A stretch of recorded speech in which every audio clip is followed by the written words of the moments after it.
This program contains graphic material, including offensive language. Viewer discretion is advised. They are outlaws, old school bandits. Whenever we went anywhere, people moved out of our way. They were scared. Put it this way, yeah, we bad. They're the most violent motorcycle gang in the West. You're in the Sons, you're not nice to people. It's the way we are. These gangsters have one true enemy, the law. Everywhere I would go, I was being followed. Now, the Sons of Silence are uniting in rebellion. If we all joined forces, every club, every chapter in the nation, they'd have to bring in the army to cool us down.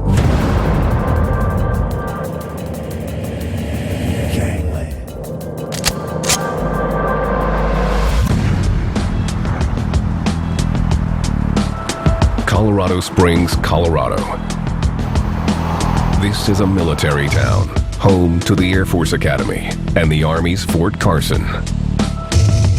It's clean, green, and beautiful. In 2006, Money Magazine named Colorado Springs America's best place to live. But amid the beauty is the outlaw motorcycle gang, the Sons of Silence. There were too many times that I've seen people come up and get in brothers' faces and say, "You guys think you're tough, don't you?" Wrong thing to say. And no wonder why they got beat up. The Sons are one percenters, a criminal brotherhood that's proud of its outlaw image. They do not follow society's laws. Types of crimes that the Sons of Silence are involved in over the years has ranged from murder, burglaries, robberies, drug dealing, gun dealing, prostitution, you name it. They've been involved in it. It's all fun one-on-one until you swing in the sun. Nick Nichols, an Army veteran, rode with the Sons for a decade.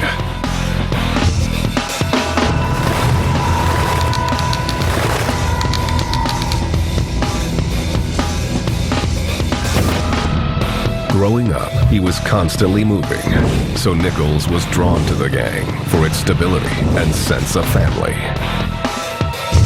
It looked like the guys were close, like there was a brotherhood, like they would do anything for each other. When Nichols first joined in 1988, it was because he liked drugs, liked to party, and he liked easy women.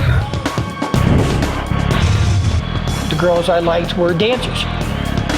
The reason I like dancers is you got to see what was in a package before you ever got it home.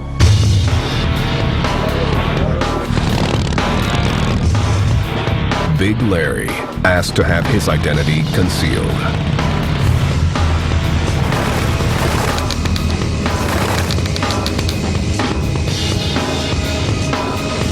Whenever somebody does not get out of our way, we will them up all the time.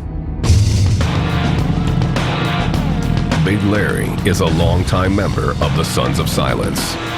He won't reveal when he first joined, but admits that originally he considered it a stepping stone. I wanted to be a Hell's Angel. I figured to get into one club, work my way up. When he became a son, however, he lost interest in being anything else. Why go to that level? Because we're there now. Our time is coming up. They have 36 chapters worldwide, but the majority of their members live in the western U.S. The Sons are one of the fastest growing motorcycle gangs in the world. Colorado, Iowa, Minnesota, Indianapolis, Illinois, anywhere. Where our territory is us. Us only. We will try to take over. That's what we do. They are pathologically anti-authoritarian. Beat their ass, send them home like a little girl.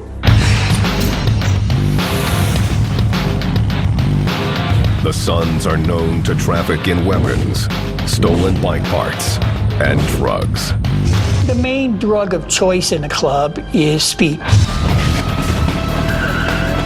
There were times when I was awake for 3 or 4 days at a shot. We sell a lot of cocaine, but our drug that we sell most of is crystal meth, because that is our money.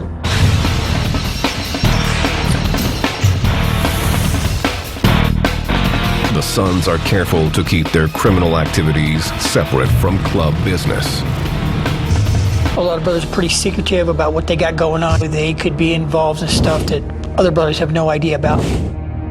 I've always done crimes by myself. That way I know who's gonna snitch on me. They learned this lesson the hard way in the late 1990s when they were infiltrated by the ATF. I had a gift for gab, you might say, and I wanted to use that.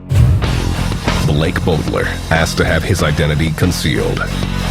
In 1997, this ATF undercover agent was transferred to Colorado Springs. He was young and eager to take on a challenging case. The one group that stood out as being the criminal element in Colorado Springs was the Sons of Silence motorcycle club.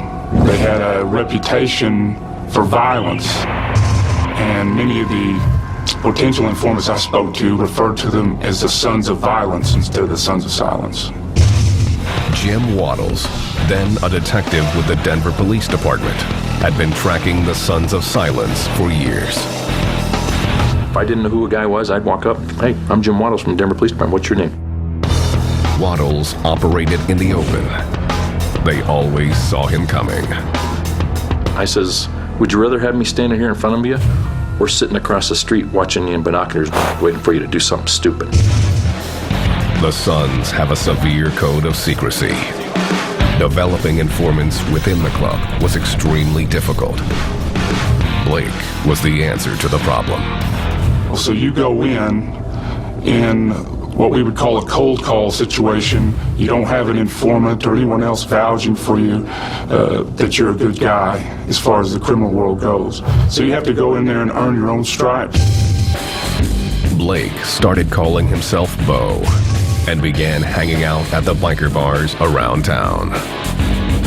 He was invited to a Sons of Silence party at the gang's clubhouse.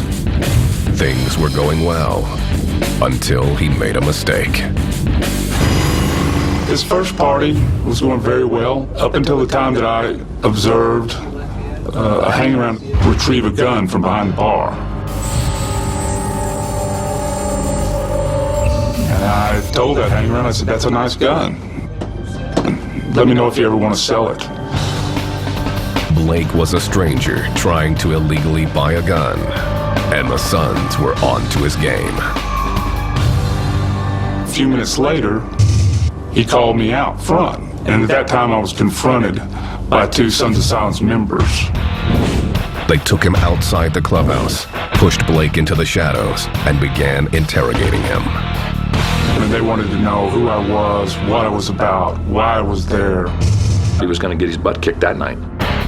Blake insisted he was just trying to party, but the Sons weren't buying it.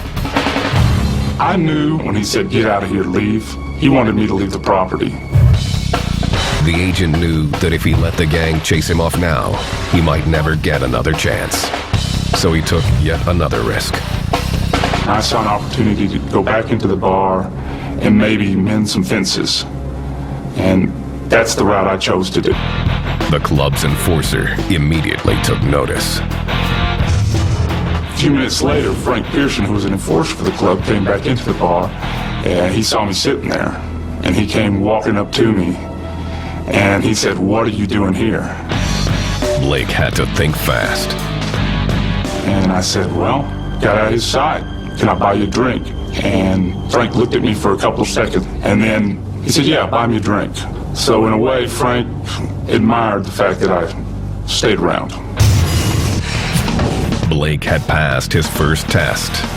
He would eventually become a fully patched-in member, privy to the Sons' hidden world of crime.